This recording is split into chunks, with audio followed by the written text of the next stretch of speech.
Hey guys, tonight we're boarding a ship that never really docked, not completely. Sure, she sits anchored in Long Beach, her engines silenced, her decks polished for tourists and ghost hunters. But something about her feels unfinished. Like she still remembers the waves. Like she still moves, in ways only the dead can feel. You're about to walk her hallways, feel her breath in the drafty corridors, listen to her creak as if whispering secrets to the dark. This isn't just a ship. It's a monument built of luxury and tragedy, beauty and death. And if you stay aboard long enough, something might notice you noticing it. So, before you get comfortable, take a moment to like the video and subscribe, but only if you genuinely enjoy what I do here. And let me know in the comments where you're listening from, and what time it is right now. I love seeing where my night owls are tuning in. Now, dim the lights, maybe turn on a fan for that soft background hum, and let's ease into tonight's journey together. The Queen Mary isn't just haunted, she's waiting. You feel it the second your foot touches the gangway. The air shifts. The lights flicker slightly, not enough to call attention, just enough to feel seen. It's not immediate dread, no jump scares or growls in the dark, just that slow, curling awareness that something about this ship doesn't quite want to be forgotten. And she won't be. Not by the people who work here. Not by the ones who visit, and definitely not by the ones who never left. She rests now in Long Beach, California, a retired ocean liner turned floating hotel. Tourists snap selfies. Weddings are held on her decks. But ask around, really ask, and you'll find most workers won't stay late alone. Security guards won't patrol certain halls after 3 a.m. And even during the day, some rooms stay locked. Not for maintenance, but because things happen inside them, unexplained things. You start in the grand lobby. Ornate wood paneling wraps the room, Art Deco elegance dripping from every polished fixture. It's beautiful, regal, but there's a weight to it, like walking into a cathedral no one prays in anymore. The air tastes old. That's the word people use over and over. Old, not stale, not musty, just heavy with time. There's a velvet rope across a side hallway. It looks unremarkable, but your tour guide glances at it, then moves on quickly. You ask what's down there. Storage, they say, too fast. That part's closed.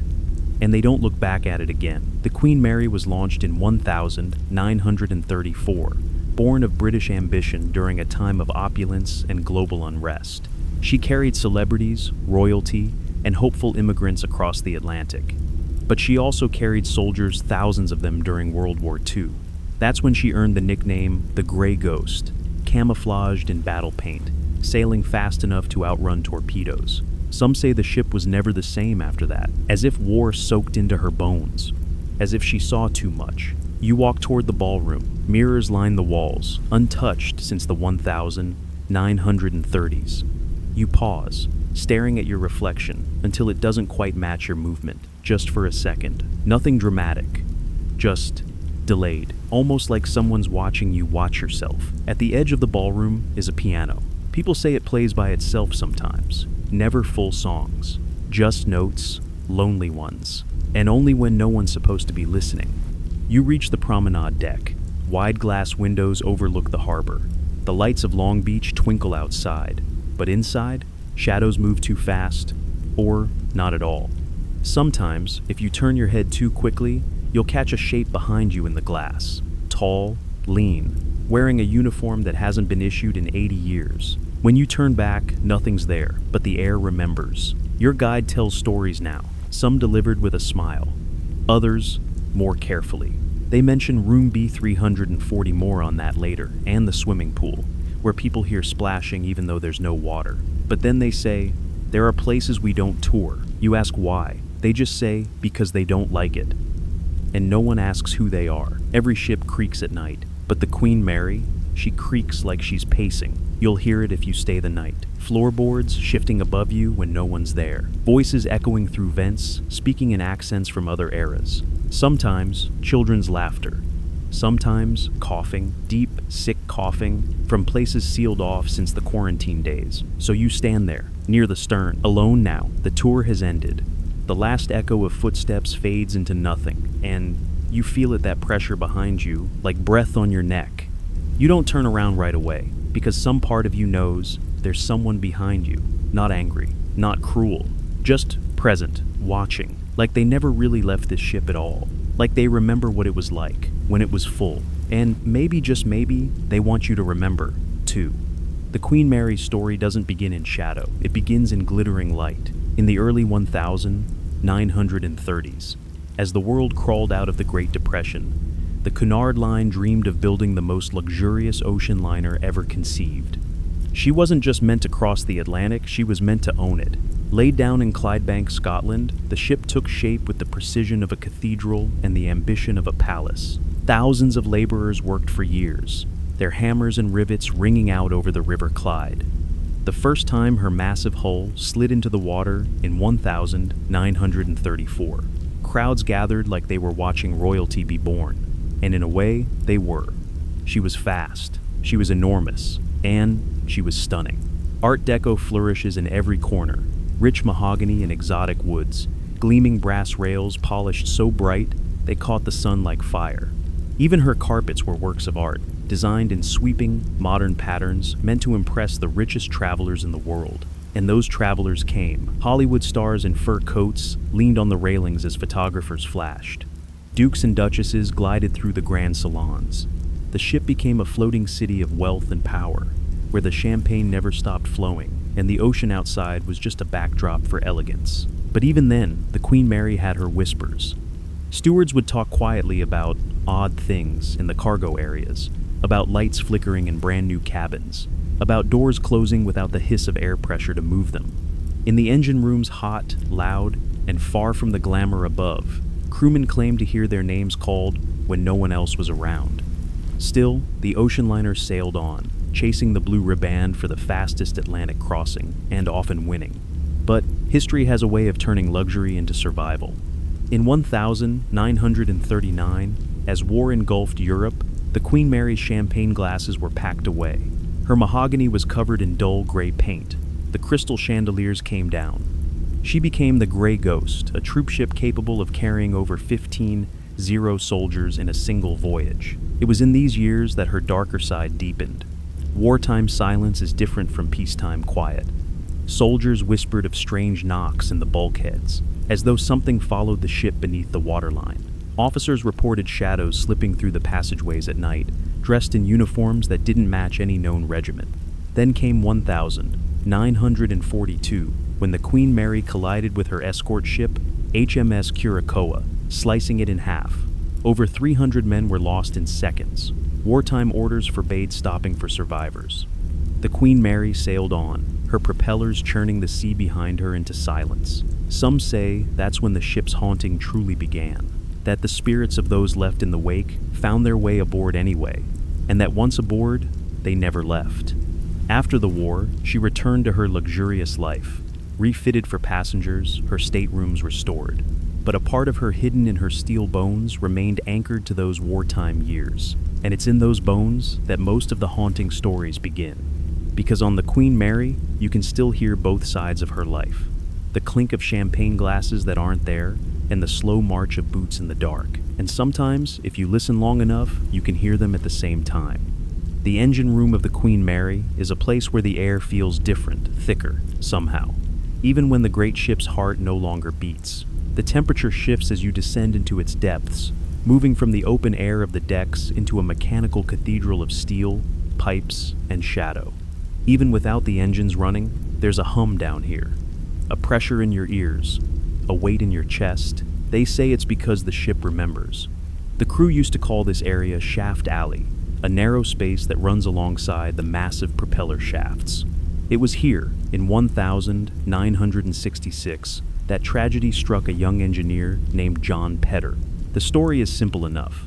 During a safety drill, watertight door 13, a thick steel barrier designed to seal off flooding compartments was closing. Whether it was bad timing, a misstep, or something no one could see, Petter was caught between the door and the frame. The weight of the metal crushed him instantly. The ship's logs recorded as an accident. The Queen Mary's ghosts tell a different story. If you take the ghost tour, the guide will stop here, just in front of the very door where Petter died. The metal is cold to the touch, and the corridor beyond seems to stretch unnaturally far, swallowing the light. People who linger too long say they feel the temperature drop around their legs first, as if something cold is crawling upward. Cameras malfunction here more than anywhere else on the ship. And then there are the sightings. Multiple visitors have reported seeing a man in blue overalls standing near the door, his features half hidden by shadow. Some say he's clean-shaven, others say he has stubble, but nearly all agree on one thing. His hands are covered in grease, as though he's just stepped out of 1966. When approached, he simply vanishes. One particularly chilling account comes from a maintenance worker in the 1980s.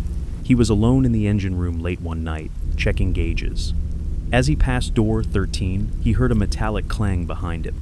When he turned, the door, which had been locked open, was halfway shut, and standing just beyond it was a man in overalls. The worker shouted, thinking it was another crew member, but the man didn't move. Instead, he stepped forward, and in that instant, the worker saw that his chest was caved in, ribs visible through the torn fabric. The vision lasted only a heartbeat before fading, leaving the corridor empty. Some believe Petter isn't angry, that he's simply still doing his rounds, eternally bound to the space where his life ended. Others aren't so sure. On quieter nights, guests who sneak down here claim to hear metal boots pacing, always stopping just behind them. Some even feel a sharp shove between their shoulder blades, as though someone wants them closer to the door, and a few swear they've heard it, the hiss and grind of the door mechanisms coming to life, long after the hydraulics were decommissioned. There's an old superstition among engineers: don't linger in shaft alley. Even now, some of the Queen Mary's staff avoid walking through this section alone. They say the shadows are too deep, the silence too unnatural. And sometimes, when you look down the length of the corridor, you'll see something, a flicker of blue, the shape of a man, just before the lights above you hum and flicker. It's almost as if the ship doesn't want you to forget him. And maybe that's the truth of this haunting. John Petter isn't trapped here. He chooses to stay. Because as long as visitors keep walking past door 13, he knows there's always another chance for someone to see him, another chance for his story to be told. Room B340 looks harmless enough when you first step inside, just a modest cabin, stripped of the Queen Mary's grander flourishes. But this is the one room on the ship so notorious, it stayed sealed for decades. It wasn't locked because of water damage, faulty wiring, or structural repairs. It was locked because too many guests left early, and some didn't leave alone.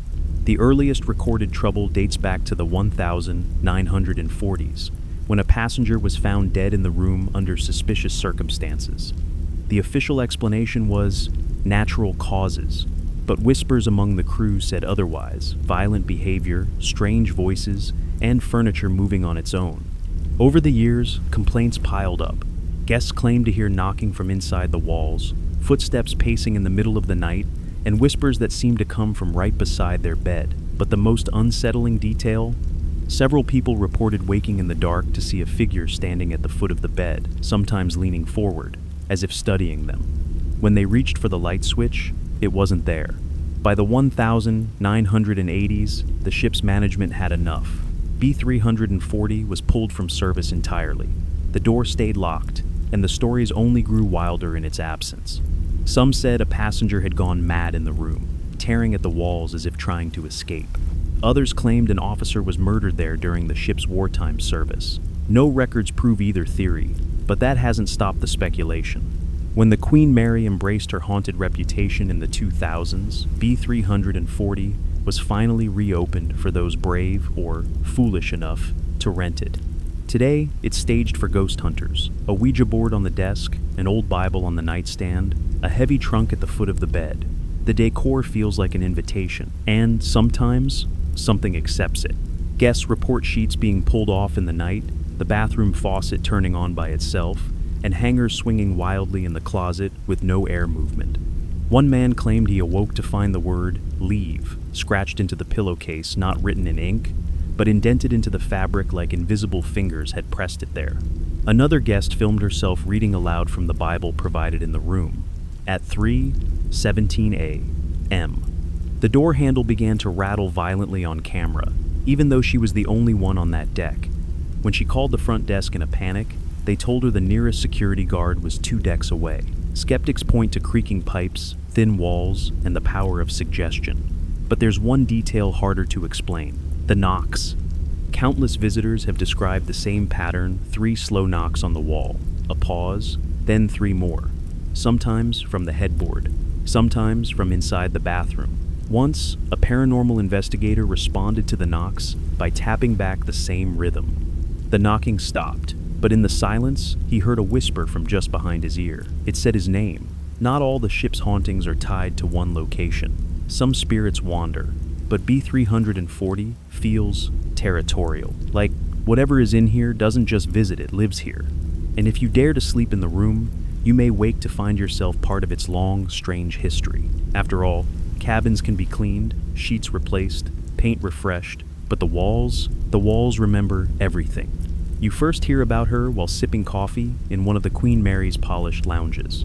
The guide mentions her casually, like she's just another part of the decor, the woman in white. She doesn't have a name, at least not one anyone's agreed on. Some call her Elizabeth, others Margaret, but most people simply refer to her by the color of the dress she's always wearing, an elegant, floor-length gown from the 1930s. And she's always seen dancing. The first reports came from the first-class salon, back when the ship still ferried celebrities and high society across the Atlantic. Passengers swore they'd catch a glimpse of a lone woman waltzing in the corner. No partner, no music, just a slow, graceful turn of the body. When approached, she would fade, her dress melting into the air as if it were smoke. Decades later, when the Queen Mary was already docked in Long Beach, visitors began seeing her again. Same gown, same calm expression, same strange habit of ignoring the living entirely. One of the most famous encounters happened in the 1990s. A young couple wandered into the now unused salon late at night after slipping away from a ghost tour. They claimed they saw a pale woman glide across the polished floor, her heels not making a sound.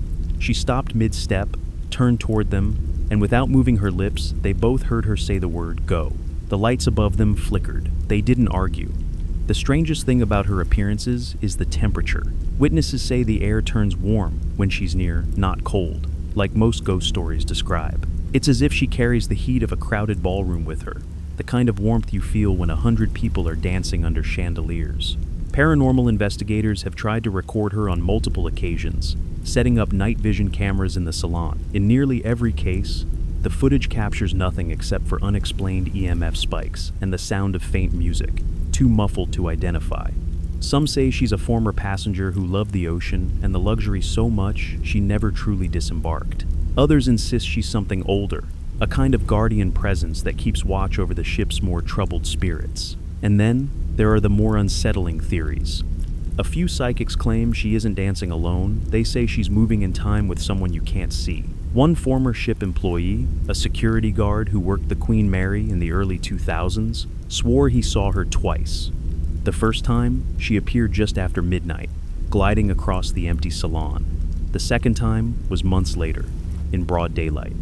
He was locking up after a wedding event when he noticed a woman in a white dress standing at the far end of the room. She was turned away from him, looking out the windows toward the harbor. When he called out to tell her the ship was closed for the night, she turned her head slowly, and that's when he realized she had no eyes.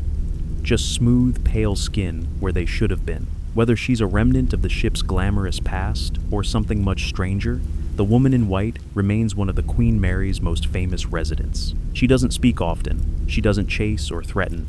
She simply moves, as though the music never stopped. And if you happen to catch her in the corner of your eye, you might feel that warm air brush your skin, followed by a sudden, inexplicable urge to start dancing too.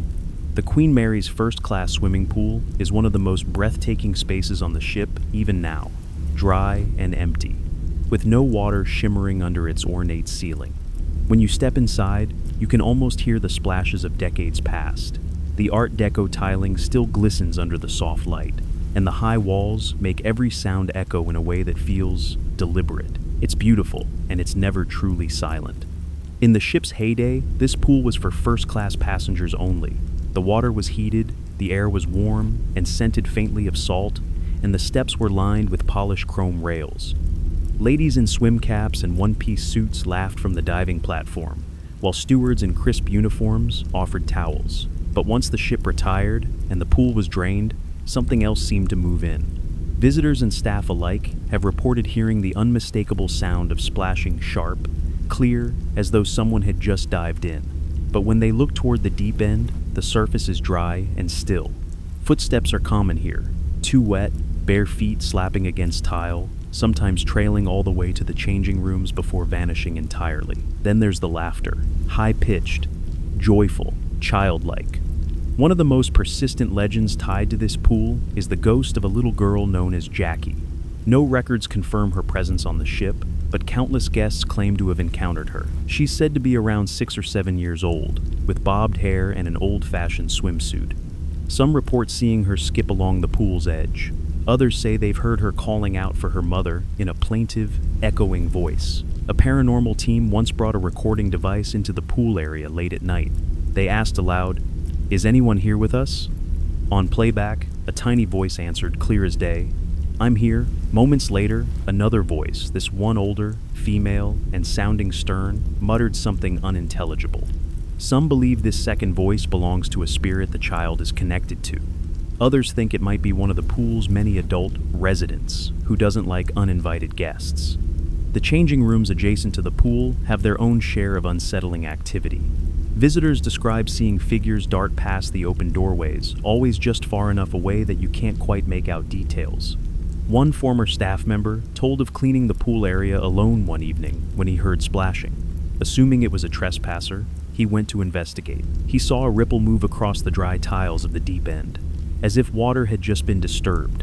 Then, from behind him, a small hand tugged his pant leg. When he turned, there was no one there. Some theorize the pool acts like an echo chamber for the ship's residual energy, a place where happy moments and tragic ones overlap, repeating like an endless recording. Others believe it's a focal point for something more active, something aware, using the sound of water to lure people closer. If you visit during a daytime tour, the pool is quiet enough. You might feel a chill or hear a faint drip from the old plumbing. But at night, when the ship's decks are empty and the harbor wind presses against her steel hull, the pool comes alive in ways that have nothing to do with water. And sometimes, just sometimes, you might find yourself glancing down at your shoes, only to see damp footprints forming beside them. The bow of the Queen Mary is a place that feels different. Even in daylight, the air seems heavier here, as though the steel walls are holding their breath. It's a long, narrow stretch, lined with hatches and dim lighting, and the deeper you go, the more you feel the weight of the water pressing against the hull just a few feet away. And somewhere in that quiet steel maze, the crewman waits. During the ship's wartime service, this part of the vessel was a hive of activity messenger runners darting back and forth. Maintenance crews checking equipment, officers issuing orders to keep the Queen Mary on course through dangerous waters. One story never officially recorded tells of a young crewman who was ordered to inspect the forward compartments during rough seas. He never came back. Some say he slipped, hitting his head on the steel deck. Others claim a hatch slammed shut unexpectedly, sealing him in a compartment that was slowly taking on water. Whatever the cause, his body was never found. Now, visitors and staff report strange encounters near the bow. Footsteps echo ahead of you in the empty corridor, always just far enough to keep you chasing them. A deep voice sometimes calls out a single word, like, "Hey," or "Stop." But when you turn, the hallway behind you is deserted. One night, a security guard patrolling the bow heard the clanging of a hatch being forced open. When he reached the source of the sound, he found the hatch swinging gently, though the lock was still engaged. He also noticed something else: condensation on the floor, as if someone had just stepped through with wet boots. Perhaps the most unsettling account comes from a maintenance worker in the early 1990s. While repairing wiring near the forward storage area, he felt someone brush past him hard enough to make him stagger. Thinking it was another worker in a hurry, he turned to yell. What he saw instead made him freeze. A man in dark blue coveralls was walking away down the corridor, his boots ringing on the steel deck. But the light from the overhead bulbs shone through him, like he was made of smoke.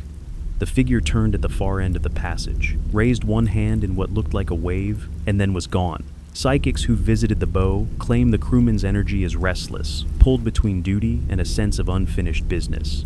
One medium described him as half here, half gone, like someone stuck mid-task who doesn't realize decades have passed. Others believe he's aware of his death, but remains aboard to protect the ship in some way. Whatever his reason for staying, there's one thing nearly everyone agrees on. The further you walk toward the very tip of the bow, the stronger the feeling that you're not alone. You can sense someone just behind you, matching your steps, their presence pressing closer the moment you slow down. And if you stop entirely, sometimes you'll hear it. A single breath, warm against your ear, followed by a whisper you can't quite understand. Of all the stories tied to the Queen Mary, none cast a longer shadow than the day she collided with HMS Curacoa. It was October 20, 1942. The Queen Mary, painted dull gray and stripped of her luxuries, was no longer the glamorous ocean liner of the 1930s. She was the Gray Ghost, a vital troop ship ferrying thousands of soldiers across the Atlantic. The Curacoa, a light cruiser, had been assigned as her escort through dangerous waters. The two ships sailed in zigzag patterns to avoid U-boat attacks. The Queen Mary's orders were to maintain speed at all costs, over 28 knots, no matter what happened. The Curacoa's orders were to stay alongside and protect her. Somehow, their courses crossed. Accounts vary, but in the chaos of wartime maneuvering, the Queen Mary plowed directly into the cruiser's side, slicing her in two. The collision happened so fast, most of the men aboard the Curacoa had no time to react. The halves of the broken ship sank within minutes. Over 300 sailors were thrown into the cold Atlantic. But here's the part that still haunts the Queen Mary's legend. She was forbidden to stop. Her captain, following strict wartime protocol, had to keep moving to avoid becoming a target herself. The order was absolute: do not slow, do not turn back, no matter what. The Queen Mary's massive propellers churned the water behind her into a deadly whirlpool, pulling men under. Survivors later recalled seeing the Gray Ghost disappearing over the horizon, leaving them to the mercy of the sea. Some say the ghosts of those lost sailors found their way aboard anyway. Crew members in the years after the war reported seeing strange figures in outdated naval uniforms wandering the lower decks. When approached, these men would look up with blank expressions before vanishing. One particularly eerie story comes from the bow of the ship, years after she was retired. A photographer exploring the forward decks late at night claimed to hear voices through the steel hull, muffled, urgent, like men shouting over the wind. He pressed his ear to the cold metal, and the shouting stopped, replaced by the sound of frantic knocking, as if someone were trapped just beyond the wall. When he stepped back, chilled, he saw it, a wet handprint sliding down the steel beside him. Tour guides often mention cold spots near the ship's bow, where temperatures drop abruptly. Visitors who stop there sometimes describe feeling a sudden wave of nausea or an intense, inexplicable sadness. Psychics who've tried to communicate in those areas say they hear the same words again and again: "We didn't make it." Skeptics argue the haunting is just the weight of history, the knowledge of what happened here, playing on the mind. But others believe the men lost in that collision never left the Queen Mary's side, that they still patrol her decks in silence, bound by duty, or by the final moments of confusion and terror before the sea claimed them. And maybe that's why the Queen Mary sometimes feels heavier in the bow. Not because of her steel and rivets, but because she's still carrying hundreds of souls who never finished the voyage. The elevators aboard the Queen Mary are relics from a time when travel by sea was as much about elegance as it was about getting from point A to point B. Brass fixtures, polished wood, and smooth sliding doors gave passengers the feeling of gliding between worlds. Now, the elevators are still, the cabins locked, their interiors quiet, but the shafts are another matter. Ship staff will tell you that some areas near the elevator machinery are off limits, mostly for safety. But privately, a few admit there's another reason too many reports of figures seen inside the shafts when they're empty. One longtime maintenance worker swears he once caught a glimpse of a man standing inside the elevator car as it slowly ascended. This was during the ship's static years, when the elevators hadn't been operational in decades. The man was wearing a dark suit, his face turned toward the doors, as if waiting for them to open. But when the worker moved to the next floor to meet the elevator, it was empty. Others have reported seeing shadows move inside the shaft itself, long, stretched shapes that don't match the lighting of the corridors. These silhouettes glide upward or downward at a steady pace, then vanish into the steel walls. One guest on a haunted tour described standing near the elevator doors when she felt a sudden rush of air, like something had passed by. The guide told her no elevators were in service. She laughed it off, until she noticed her scarf was damp, as though someone had just brushed past wearing wet clothes. Then there are the whispers. It's not uncommon for people standing near the elevator doors to hear faint voices echoing up from below, distorted as if traveling through water. Most can't make out the words, but a few have claimed the voices are speaking in different languages. English, yes, but also German, French, and something older, harder to place. The most chilling incident tied to the elevators happened in the late 1970s, when a security guard doing rounds heard the distinct sound of an elevator arriving. The doors slid open. Inside, the cabin lights flickered, and for a brief moment, he saw a small crowd of people in 1940s attire, standing shoulder to shoulder. Some were smiling, some talking, others staring directly at him with hollow eyes. And then the lights went out completely. When they came back on, the cabin was empty. Some speculate these apparitions are tied to the Queen Mary's wartime years, when soldiers packed into elevators to move quickly between decks. Others think the elevators act as a kind of conduit, channeling energy between the ship's many active hotspots. Whatever the reason, there's an unspoken rule among some of the night staff. If you hear an elevator running after hours, don't answer it, because it might not be stopping for you. Deep below the waterline, in one of the most dangerous parts of the Queen Mary, lies the propeller box. It's a massive steel chamber built to house the mechanical systems for the ship's enormous propellers, giants of engineering that once churned through the Atlantic at incredible speeds. Today, one of those propellers is visible to visitors through thick glass, its bronze blades frozen in place, bathed in greenish harbor water. It's a breathtaking sight, but the stories tied to it are anything but calming. During the Queen Mary's years at sea, the propeller area was notoriously treacherous for crew. Narrow catwalks, deafening machinery, and constant vibration made it a place where one wrong step could end in disaster. And according to legend, that's exactly what happened. One tale passed quietly between former crew tells of a man who fell into the churning water near the spinning blades. The force pulled him in before anyone could react. There was no hope of rescue. The sea took him instantly. Now, visitors report hearing sounds in the propeller viewing room that can't be explained. Standing before the glass, some swear they've heard muffled screams coming from the dark water beyond, as if someone were still trapped out there, calling for help. Others describe sudden bangs or metallic clangs from deep within the chamber, noises that make the glass tremble, though the machinery hasn't run in decades. A tour guide once claimed that during an evening event, a guest was staring intently at the propeller when her face went pale. She said she saw a shadow moving through the water, not a fish, not debris, but something human-shaped. It drifted toward the glass, growing darker and more defined. She could make out arms, legs, even a face. But just as it reached the point where the details should have been clear, it dissolved into a cloud of dark silt. The propeller box has also become a focal point for paranormal investigators. EMF meters spike erratically here, and audio recordings sometimes pick up strange knocking patterns from the other side of the glass. One chilling session captured a voice low, desperate, whispering, "Pull me back." Skeptics argue the eerie atmosphere is just the human mind reacting to the sheer size and danger of the machinery. But those who felt the cold air rush past their neck while standing near the glass, they aren't so sure. There's a strange pull to this spot, as if the propeller is still moving somewhere just out of sight, drawing not water, but attention drawing you closer until your reflection merges with the shadows in the green depths. And in that moment, you might find yourself wondering, if something pressed its face to the glass from the other side, would you be able to look away? If there's one location aboard the Queen Mary that makes even veteran crew members uneasy, it's the engine room. Not because of what's there now, but because of what happened decades ago at a watertight door known simply as Door 13. Back in the ship's active years, the engine room was a place of constant movement.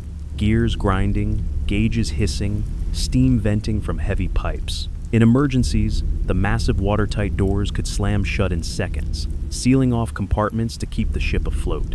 Door 13, located deep in the engine spaces, was one of these, and it's the site of one of the ship's most infamous accidents. The story goes that a young crewman was sent to check on a maintenance issue near the door. Without warning, the watertight closure system was activated. The huge steel slab slid shut with terrible speed and force. The crewman tried to slip through but didn't make it in time. He was crushed between the door and its frame. Since then, reports of strange activity around Door 13 have been constant.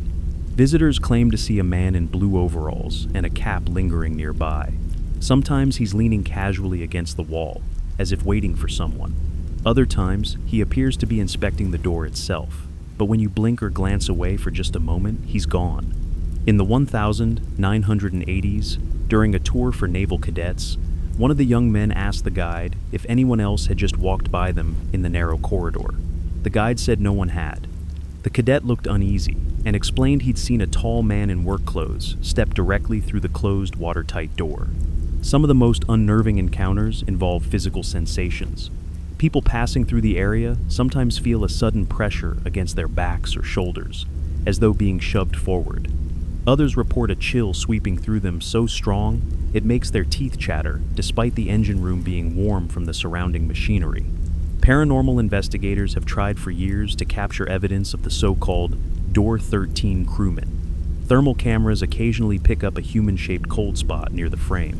EMF detectors spike without explanation. And one audio session caught what sounded like a strained male voice whispering a single word: hurry. Theories vary. Some believe the crewman doesn't realize he's dead, and that his constant patrolling of the door is part of his unfinished duties. Others think he's reliving the final seconds of his life, forever caught in the moment he tried, and failed, to get clear. And a few claim his spirit is more interactive, that he pushes people towards safety if danger is near. Whatever the truth, the air around Door 13 always feels heavier, thicker. Even with the ship at rest, it's as though the steel remembers the moment it claimed a life. And if you find yourself there alone, it's hard to shake the feeling that someone is standing just behind you, waiting for you to step forward. If the Queen Mary has a celebrity among her ghosts, it's the one tied to stateroom B340. This room's reputation is so notorious that for years, it was closed to guests entirely. Even now, after being reopened as a paranormal-themed suite, the stories about what happens inside make it one of the most infamous places aboard the ship. B340 didn't always exist in its current form. During the Queen Mary's early years, it was actually 3 separate second-class cabins. Sometime during renovations, they were merged into one large room, and that's when the strange activity began. The first public record of serious trouble came in the late 1960s, when the ship was newly docked in Long Beach. A guest staying in B340 complained about knocking sounds on the walls during the night. The knocking grew louder until it seemed to come from right beside her bed. When she got up to check, she swore she saw the bedsheets yanked violently away, as if by invisible hands. Over the years, more reports followed, lights flickering on and off, faucets turning themselves, drawers sliding open, the sensation of someone standing at the foot of the bed, watching. One particularly unsettling story came from a man who claimed the blankets were pulled over his head while he slept. He struggled free, only to see a shadowy figure at the side of the bed, slowly leaning toward him. By the mid-1970s, the activity had become so frequent that staff stopped booking the room altogether. Internal notes reportedly referred to it simply as the problem cabin. Tour guides began telling curious visitors that B340 had been sealed because too many things happened there, though they rarely gave details. When the ship's management decided to reopen it decades later, they leaned into its haunted reputation.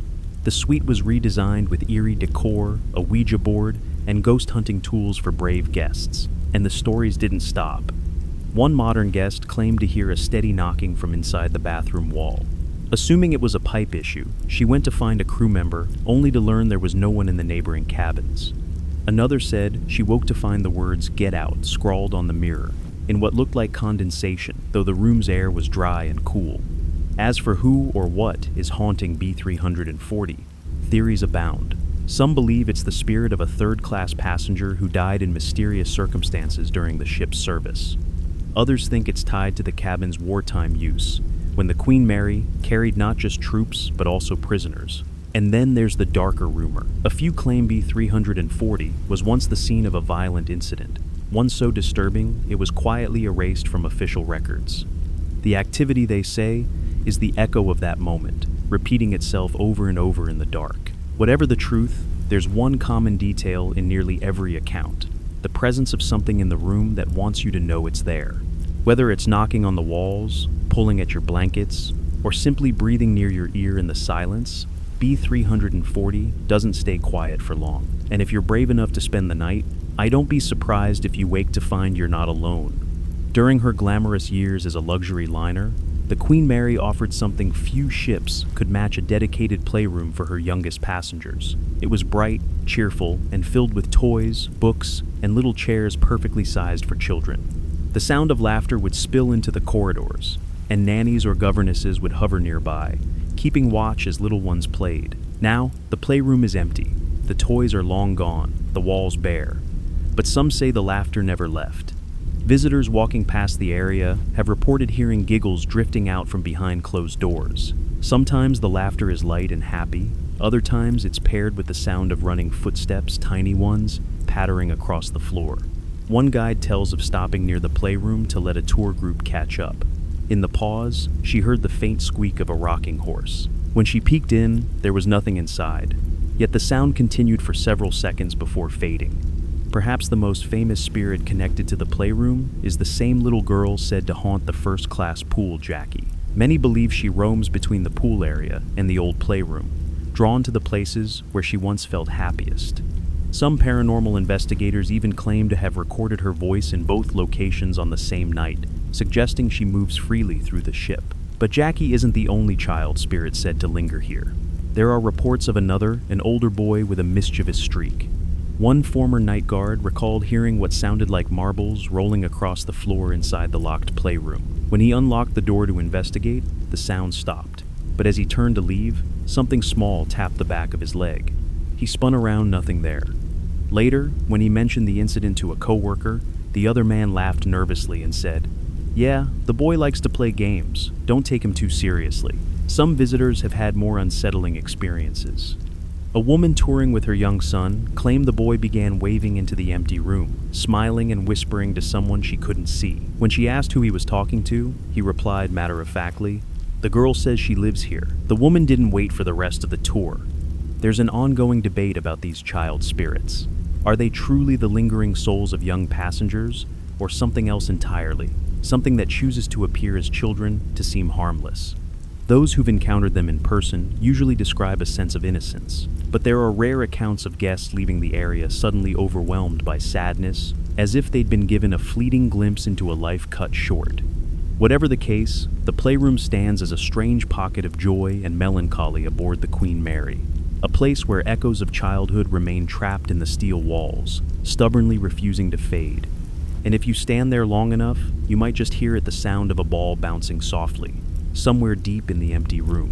Every ship has its own myths, and aboard the Queen Mary, few are as enduring or as graceful as the Lady in White.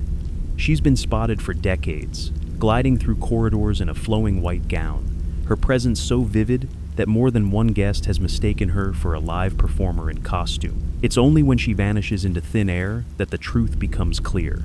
Descriptions of her vary slightly, but most agree on the essentials: tall, slender, with dark hair pulled back elegantly. Her dress is long and old-fashioned, reminiscent of the ship's glamorous 1930s heyday, and she often wears gloves. She's most frequently seen near the ship's grand ballroom, as though she's either heading to or returning from a dance that never ended. One former steward recalled seeing her standing at the top of the staircase that leads to the ballroom. She seemed to be gazing down at the empty dance floor, swaying ever so slightly to music only she could hear. When he called out to her, she turned, smiled faintly, and vanished before his eyes. There's an intriguing twist to her appearances.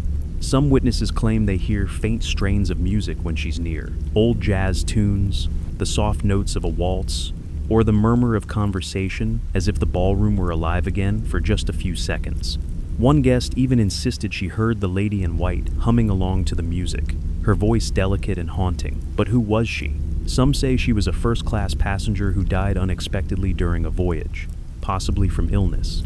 Others believe she was a performer aboard the ship, perhaps a singer whose love for the ballroom kept her tethered to it long after death. Then there are the more romantic theories, that she's waiting for a dance partner who never arrived, and that her graceful wanderings are part of an endless search. Not every encounter is gentle. One staff member claimed to have felt a sudden, cold grip on her wrist while walking alone near the ballroom at night. She spun around, expecting to see a coworker, but the corridor was empty. A faint, white shimmer lingered in the air for a moment before fading. Paranormal investigators have tried to communicate with the lady in white, often setting up in the ballroom with vintage music playing. On more than one occasion, devices have spiked during slow waltzes, and some have captured unexplained orbs moving in patterns like dancers. One recording even picked up a whisper so faint it was almost drowned by static saying, "I'm late." Whether she's a lonely passenger, a dedicated performer, or simply the embodiment of the Queen Mary's most glamorous years, the Lady in White remains one of the ship's most beloved mysteries. She doesn't seem threatening, if anything. Her presence is almost calming. But if you happen to meet her gaze under the dim ballroom lights, you may feel it, that subtle, aching sense that she's inviting you to join her, just for one last dance. By now, most people who've heard ghost stories about the Queen Mary know about Jackie, the little girl said to haunt the first-class pool. But fewer people talk about the other spirit who shares that space. This one isn't playful. The first-class pool area is breathtaking in its design, Art Deco tiles, sweeping balconies, and once crystal-clear water. Today, the pool is empty, its basin dry and echoing, yet many say it's still full of something unseen. Jackie's giggles are sometimes joined by a second presence, a tall, dark figure who doesn't make a sound. Witnesses describe it as a shadow, sometimes human-shaped, sometimes more of a shifting black mass, lingering near the deep end. It doesn't move like a person, it seems to glide, slipping along walls and railings without any sound of footsteps. One night guard admitted that, while making his rounds, he saw what he thought was another staff member standing near the pool's edge. When he called out, the figure turned toward him and vanished mid-turn, dissolving into the air like smoke. There are also stories from guests who've heard splashing when no water is in the pool. They walk toward the sound, expecting to see a prankster, but instead find the still, empty basin and an oppressive silence. Some claim the shadow figure is responsible for sudden drops in temperature that occur here, chilling gusts that seem to come from nowhere. One unsettling account comes from a woman on a late-night ghost tour. While standing on the balcony above the pool, she felt the railing press forward against her palms, almost as if something were pushing her from behind. She spun around, nothing there. But in her peripheral vision, she caught a glimpse of that same black mass slipping into the far corner, melting into the shadows. There are theories about who or what it might be. Some believe it's the spirit of a crewman who drowned while cleaning the pool during the ship's active years. Others think it's an entirely different entity, one not tied to the ship's history, but drawn to the energy of the hauntings already there. And then there's the uneasy suggestion whispered by a few psychics, that it isn't a who at all, but a shadow that feeds off the presence of the living, especially in places where fear is strongest. What's certain is that this darker presence changes the pool's atmosphere. Where Jackie's energy feels light, almost mischievous, the shadow figure brings a heaviness, as if the air thickens around it. If you linger long enough, you might hear the faintest echo of water lapping, or feel the strange sensation of being watched from below, even though the pool is bone dry. And maybe that's the most unnerving part. If something can make you feel as though you're drowning without a single drop of water around, what else can it do? There's a particular hallway on the Queen Mary that seems longer at night than it does during the day. By daylight, it's just another steel-lined corridor with cabin doors on either side, stretching in a neat, orderly line. But after dark, when the overhead lights are dimmed and the ship is hushed, it becomes something else entirely. A place where sound travels strangely, and where footsteps don't always belong to the living. Guests walking this hallway alone often report the same unnerving experience. The faint, steady sound of footsteps behind them. They start soft, barely noticeable, but they get louder as though someone is closing the distance. When you stop to look back, the corridor is empty. When you start walking again, the footsteps resume, sometimes matching your pace, sometimes quickening. One woman staying aboard in the early 2000s described the sensation as being shadowed. She said it felt like someone was following her so closely she could almost feel their breath on the back of her neck. But when she turned, there was only the empty stretch of hallway, the air still and cool. The phenomenon isn't limited to guests. A former night shift crew member recalled patrolling the hallway when he heard the unmistakable clack of leather shoes behind him. It was rhythmic, purposeful. He turned, expecting to see another guard, but the sound continued, even though no one was there. In a moment of bravery or foolishness, he called out, "You can walk with me if you want." The footsteps stopped instantly.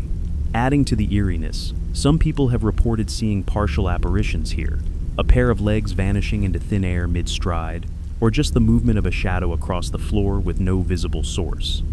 And sometimes, the footsteps don't just follow, they get ahead of you. The sound shifts from behind to in front, leading you farther down the corridor until they stop at a door that no longer opens. One psychic who toured the hallway claimed it was a sort of spirit thoroughfare, a path that residual energies take while moving between different areas of the ship. That would explain why the presence here feels so in motion, so focused on traveling somewhere else. But others have a simpler explanation that the footsteps belong to someone who once lived, worked, or died aboard the ship, and is still making their nightly rounds. The strangest reports are of the double echo. People hear their own footsteps, and a second set, half a beat behind, as though the ship itself is mimicking their movements. Whether it's a phantom passenger, an echo of history, or the ship playing tricks on you, the effect is the same. You walk faster, the sound keeps pace, and when you finally reach the end of the hall, your heart's racing for reasons you can't quite explain. Few places aboard the Queen Mary stir the imagination quite like the morgue. It's small, unassuming, and rarely mentioned on glossy tourist brochures, but for decades, it served a grim necessity. When the ship was at sea, far from any port, there had to be somewhere to place those who passed away during the voyage. The morgue was that place. In its time, the Queen Mary carried everyone from wealthy socialites to soldiers during wartime service, and not all of them reached their destinations alive. Illness, accidents, and the dangers of war meant that death was not an uncommon passenger. Bodies were kept here until the ship docked, stored in metal compartments to slow decomposition. The space is sterile, plain, and cold, but it's said that echoes of those who spent their final days aboard never quite left. Visitors allowed inside on special tours often report a sudden drop in temperature, far sharper than in the rest of the ship. The air feels heavier, and for some, it's accompanied by a prickling sensation along the skin, as though invisible eyes are following them. One former tour guide recalled a moment when a guest suddenly stepped back from one of the compartments, pale and shaking. When asked what was wrong, the man whispered, "Someone's inside. I saw their eyes open." Of course, the compartment was empty. There are stories of muffled knocks coming from within the morgue walls, faint but distinct. Sometimes they occur during quiet moments in a tour, making everyone freeze. Staff have tried to explain them as the ship settling or pipes shifting, but the timing often feels too deliberate.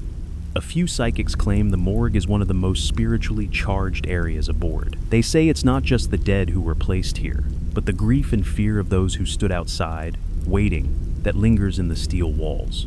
One even claimed to sense multiple presences, some calm, others agitated. "It's not the bodies," she said softly. "It's the ones who weren't ready to be here." Perhaps the most unsettling tale comes from a maintenance worker who was repairing lighting in the morgue. He said that, as he worked, he heard footsteps approaching from the hallway, slow, deliberate. They stopped right outside the door. When he called out, there was no answer. He peeked into the hall. It was empty. When he returned to his tools, he found them rearranged neatly on the floor in a pattern he hadn't made. Today, the morgue sits as a relic of the Queen Mary's practical but chilling history, a reminder that a ship this large, on voyages this long, had to be prepared for every eventuality. And if you stand in that cold, echoing space long enough, you might understand why so many people leave quickly and without looking back. The wireless room on the Queen Mary was once the ship's vital link to the outside world. From here, operators tapped out telegrams for passengers, sent navigational updates, and received news from across the globe. In the wartime years, it was a lifeline. Messages sent and received here could mean the difference between safety and disaster. Today, the room is silent. The equipment remains, polished and still, more a museum piece than a working station. But silence doesn't always mean emptiness. Visitors on guided tours have reported hearing faint clicking sounds, like the dots and dashes of Morse code. Sometimes these come from the original wireless equipment, even though it's long disconnected. One guest, a retired radio operator, said the pattern was too deliberate to be random interference. He claimed it was spelling out a short, urgent message, SOS. Others have heard voices in the room soft, low, and indistinct, as though two people are speaking just out of range. You strain to catch the words, but they dissolve into static like whispers. A former tour guide recounted a moment when, In the middle of explaining the history of the room, she and her group heard a clear, male voice cut through the air. "Can you hear me?" Every head turned toward the equipment. The guide swore her microphone was off, and the sound came from nowhere. Some of the eeriest reports involve phantom footsteps pacing behind visitors. You feel someone moving around you, as if they're tending to the radio gear, but there's no physical presence to match the sound. And occasionally, guests have described feeling a sudden burst of warm air against their ear, paired with the sensation of someone murmuring directly beside them. Theories about the wireless room's hauntings vary. Some believe it's the lingering presence of operators from the Queen Mary's wartime servicemen who worked long, tense hours under immense pressure. Others think the activity is tied to a specific event, such as a distress call the ship once received that couldn't be answered in time. There's even speculation that the room acts as a kind of spiritual receiver, pulling in residual voices from the ship's past, in the same way the equipment once pulled in radio transmissions. One paranormal team set up sensitive microphones here overnight. In the early morning hours, they captured what sounded like a faint transmission breaking through the static, a voice saying, "Hold steady, we're coming in." No such message was sent that night. Whether it's a phantom operator still at his post, or a strange replay of history's most urgent moments, the wireless room stands as a quiet reminder that even in stillness, messages can travel far. And if you listen long enough in the hush, you may find yourself leaning in, waiting for a voice to break through. The captain's cabin aboard the Queen Mary was once the most exclusive set of rooms on the entire ship. It was here that the ship's master could retreat from the demands of the voyage, plan routes in privacy, and entertain high-profile guests. Today, it's preserved as part of the ship's historical exhibits, but some say the captain never truly left. Many of the reports from this area involve the figure of a man in a crisp naval uniform. He's often seen standing near the cabin's porthole, hands clasped behind his back, gazing out at the water as though deep in thought. Witnesses say the details are sharp, the glint of buttons, the neat fold of a cap under one arm, until he turns his head and simply fades away. A former staff member recounted walking past the cabin one early morning before the ship opened to the public. Through the window in the door, he saw the captain sitting at his desk, a logbook open in front of him. Thinking it was a reenactor preparing for a tour, he entered to greet him. The desk was empty. The chair still swayed slightly, as though someone had just stood up. Paranormal investigators have also recorded unusual activity here. EMF meters spike near the desk and porthole, and several EVP sessions have produced responses in a measured, commanding voice. In one recording, a question about the ship's course received the simple answer: hold her steady. Some believe the spirit belongs to one of the Queen Mary's wartime captains, men who commanded her during dangerous crossings through U-boat-infested waters. Others think it could be a composite presence, a manifestation of all the captains who poured years of their lives into the ship. One psychic claimed the energy here is protective, almost watchful, as though the captain still oversees the vessel and its crew, living or otherwise. Of course, there are those who've had more unsettling encounters. A guest exploring the area alone reported feeling a firm hand on her shoulder while she studied a display. She turned, expecting a tour guide, but found herself staring into empty air. The grip had been so real, she could still feel the impression of fingers on her skin. Perhaps the strangest report comes from a night security guard, who said he once heard a voice from the cabin order sharply, "No entry." He opened the door to find the room empty and the lights off.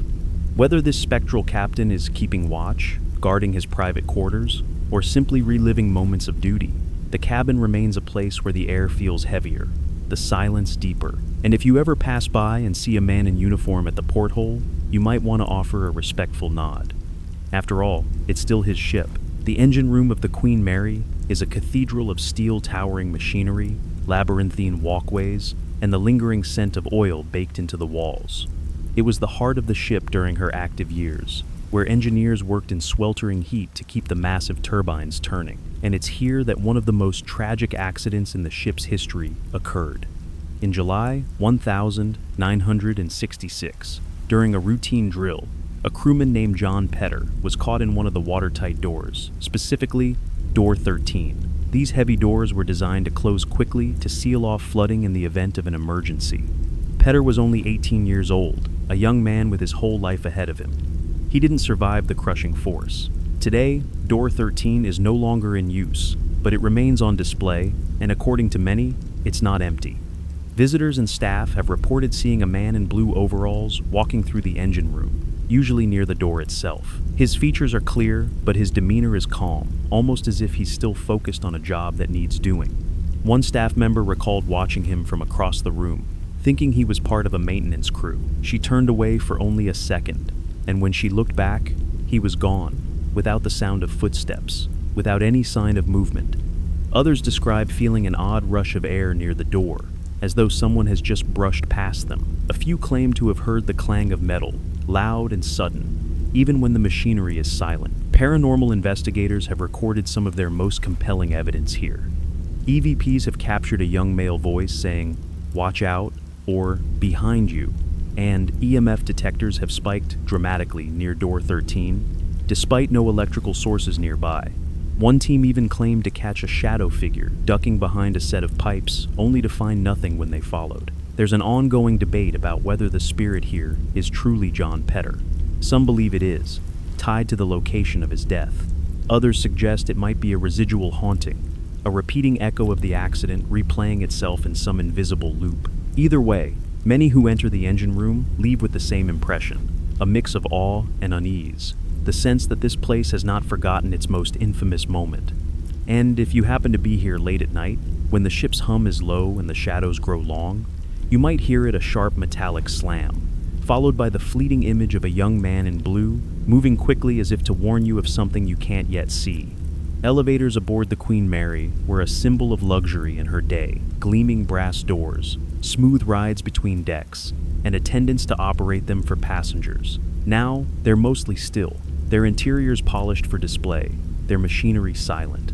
But in at least one of them, silence doesn't mean solitude. The most frequently reported elevator apparition is a tall man in a dark suit, often wearing a fedora tilted low over his eyes. Witnesses say he appears inside the elevator as though he's been there all along, sometimes when the doors open, sometimes when you're already inside. The odd thing, he never gets on or off. One couple on a historical tour described stepping into an elevator alone. Halfway through the ride, they noticed a man standing in the corner. The space was so small that they should have felt him enter, but they hadn't. He didn't speak. He didn't look at them. When the doors opened at their stop, they hurried out. The man didn't follow, and when the doors shut again, the elevator immediately reopened to reveal it completely empty. Staff members have also had unsettling encounters. One night, a crew member took the elevator to the lower decks to retrieve supplies. He said a man in a suit was standing inside, staring at the floor. The crew member asked if he was lost. No response. When the elevator reached its stop, the man vanished right in front of him before the doors had fully opened. There's speculation about who this suited apparition might be. Some think he's a former passenger from the ship's golden age, forever caught between destinations. Others suggest he may have died aboard, in some quiet, undocumented way, his presence lingering in the very spot he was last seen. And then there's a more unnerving theory, that he's not a passenger at all, but something else entirely, using the elevator as a kind of stage, appearing only when he wants to be noticed. A few paranormal teams have tried to capture him on camera. One investigator set up a motion-activated camera inside the elevator overnight. In the early hours of the morning, the doors opened and closed several times without any registered movement except for one frame, in which the faint outline of a man in a brimmed hat could be seen reflected in the brass paneling. If you ride the Queen Mary's elevators alone, pay attention to the corners. You might think you have the space to yourself, but when the air suddenly feels warmer on one side and you catch the scent of old cologne, don't be surprised if you look up and find you've gained a silent traveling companion. The promenade deck of the Queen Mary is one of her most striking features, a long, open walkway with sweeping views of the ocean. In her sailing days, passengers strolled here in the sea breeze, sipping cocktails or leaning against the rail to watch the waves roll by. By day, it still feels open and inviting. By night, it's something else entirely. Many visitors have reported seeing shadows along the promenade shapes that don't match the people nearby, moving in ways that make no sense. They dart from wall to wall, slip across the deck without a sound, or appear to lean casually against the railing before disappearing in the blink of an eye. One former night watchman described walking the length of the promenade during a storm. The wind was fierce, but the deck lights were steady. He said he saw a man in a trench coat standing ahead, gazing out over the water. When he called out over the wind, the figure turned, revealing nothing but a black void where his face should have been. Then, in a flash, he vanished.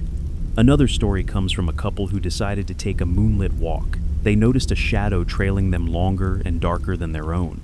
At first, they thought it was a trick of the lighting, but when they stopped, it kept moving. It passed them slowly, the shape of its head and shoulders crisp against the deck wall, before dissolving into the darkness ahead.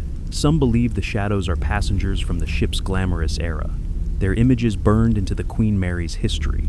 Others say they're tied to moments of fear, wartime crossings, when the promenade was a place of anxious waiting, eyes scanning for danger. There's also an eerie superstition among certain staff members that the promenade deck shadows are watchers' beings that linger not to interact, but to observe those who dare to walk here at night. Paranormal teams have captured strange evidence here. Infrared cameras sometimes record fleeting dark shapes passing through otherwise empty space, and sudden temperature drops are common, particularly near the bow. On one investigation, a researcher reviewing audio caught a soft, almost wistful whisper on the wind. Not yet. If you ever find yourself on the Queen Mary's promenade after dark, listen to the hollow thud of your own footsteps. And if you see a shadow that moves when you don't, or stands just at the edge of the railing with its back to you, remember on this deck, not every silhouette belongs to the living. Cabin B340 is, without a doubt, the most infamous stateroom aboard the Queen Mary. Its reputation for paranormal activity is so strong that it remained closed to guests for decades, used only for storage and the occasional ghost tour stop, until it was finally reopened as a full-blown haunted attraction. The stories about B340 aren't just random creaks or shadows in the corner. They're direct, aggressive, and often personal. According to legend, one of the cabin's earliest disturbances occurred when a passenger violently attacked someone aboard and was confined here until the ship reached port. During the voyage, he was found dead in the room, under circumstances never fully explained. Whether that tale is entirely true or not, the strange activity in B340 is well documented by both crew and guests. People who've stayed in the room report waking in the middle of the night to find the blankets pulled from the bed. Some feel an unseen hand gripping their wrist, holding them down. Others say the bathroom lights flick on and off by themselves, or that the taps run full blast in the middle of the night. Perhaps the most unsettling account comes from a woman who spent just one night in B340 as part of a promotional event. She woke around 3 a.m. to the sound of knocking first at the headboard, then at the foot of the bed. It grew faster and louder until it felt like the entire room was vibrating. When she shouted, "Stop!" everything went dead silent. She stayed awake until sunrise, too afraid to move. Staff members also avoid the cabin unless absolutely necessary. One housekeeper admitted she refused to clean it alone after hearing what she described as angry mumbling in her ear while she made the bed. The door to the hallway was locked. She had the only key. Paranormal investigators have captured a wide range of activity in B340. Everything from full-bodied apparitions to disembodied voices barking short commands like, "Get out," or "Leave me." A few EVP sessions have recorded what sounds like a man laughing low and harsh, though no one was physically in the room at the time. Theories about the haunting range from the spirit of the alleged violent passenger to a spiritual hotspot where multiple energies overlap. Some even suggest that B340 acts as a sort of magnifier, intensifying paranormal experiences for those who are already sensitive to them. If you ever book a night in cabin B340, you'll find it comes with a Ouija board, tarot cards, and a copy of the ship's haunted history, a playful nod to its reputation. But when the lights go out and the corridors outside fall silent, you might find yourself wishing you'd booked anywhere else. She's known simply as the Woman in White, and her presence has been reported for decades, most often on the grand staircase that once connected the ship's most elegant decks. Unlike some of the Queen Mary's more menacing spirits, she's not associated with fear or aggression. Instead, witnesses often describe her as graceful, almost wistful, though no less startling when she appears without warning. Descriptions of her vary slightly, but certain details remain constant. A flowing white gown, fitted at the waist, with delicate beading or lacework. Dark hair pinned neatly back. No shoes. Passengers have seen her drifting slowly down the staircase, as though arriving fashionably late to a long-vanished gala. Sometimes she pauses, resting one gloved hand on the railing, gazing toward the ballroom before vanishing into thin air. One retired crew member told of seeing her during a quiet afternoon shift in the 1970s. He rounded the corner at the base of the staircase and nearly collided with her. She smiled faintly, stepped aside, and continued upward. It wasn't until he reached the next deck that he realized she had vanished completely. There was no place she could have gone without passing him again. Another account comes from a young boy visiting with his family. He pointed excitedly at the staircase and asked, "Is she going to dance?" When his parents looked, there was no one there. Paranormal investigators have captured unusual anomalies in photographs taken on the staircase. Misty shapes, glowing orbs, and in one case, what appears to be the faint outline of a woman's gown swaying just above the steps. Some believe the woman in white is the spirit of a passenger from the ship's heyday, perhaps someone who died tragically during a voyage. Others think she may be a symbolic presence, an embodiment of the Queen Mary's elegance and the glamorous era she came from. Though she's considered one of the gentler spirits, her sudden appearances can still leave hearts racing. Guests describe an odd stillness when she's near, as though the air itself is holding its breath. If you ever climb the Queen Mary's grand staircase and feel as though someone is walking just ahead of you, graceful, silent, and impossibly light, don't rush. You might just be sharing the steps with a remnant of the ship's most beautiful ghost. It's said that ships remember their final voyages, and the Queen Mary's last night at sea is a chapter many believe still echoes in her steel bone. On December 9, 1967, she sailed into Long Beach, California, ending her career as a transatlantic liner. For decades, she had carried royalty, celebrities, soldiers, and thousands of ordinary passengers across the Atlantic. That last night was filled with a strange mixture of celebration and sorrow, dancing in the lounges, hushed toasts in the cabins, and long stares out to sea from the promenade. Some of the crew swore they felt the ship grow quieter as the hours passed, as if she understood the end of an era was upon her. Others claimed odd things happened during that final crossing, flickering lights in the first-class staterooms, doors that refused to stay latched, and a lingering scent of pipe tobacco in empty hallways. One steward said he saw the figure of a man standing on the bow, hands braced against the wind. When he approached to ask if the man was all right, the bow was empty. He later recognized the description from an old crew photo. It was a former officer who had died years earlier. Some paranormal researchers think that Final Voyage left an emotional imprint on the Queen Mary, trapping fragments of people and moments from every stage of her life into a single lingering presence. And if that theory is true, the last night at sea might be the clearest imprint of all. Visitors today sometimes report strange activity near the ship's prow, especially on calm nights when the water is still. Soft music drifts by with no source. A single set of footsteps paces along the deck, steady and purposeful. And once in a while, there's a ripple of laughter, joyful, but tinged with something bittersweet, before the sound is swept away by the wind. Perhaps it's the Queen Mary herself, remembering her days under full steam, when the ocean was her road and the horizon was always just ahead. Or perhaps, even now, some of those final night passengers are still aboard, unwilling to disembark. And so, our journey through the Queen Mary's haunted history draws to a close. You've walked her grand decks, peered into her silent cabins, and stood in the shadowed corners where time seems to bend. You've listened to voices that shouldn't still be speaking, and felt the quiet watch of eyes that belong to another age. It's easy to see why she's called one of the most haunted places in the world. Her history is rich, her presence commanding, and her stories, whether you believe them or not, have a way of clinging to you like the salt air on her decks.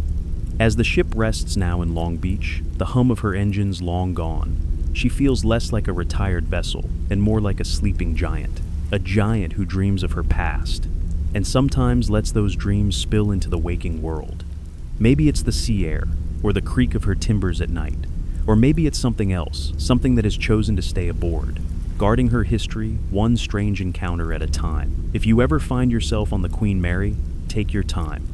Listen for the faint strains of a long, quiet orchestra, the echo of footsteps along an empty corridor, or the soft brush of fabric against your arm when no one's near. Because on this ship, the voyage never truly ends.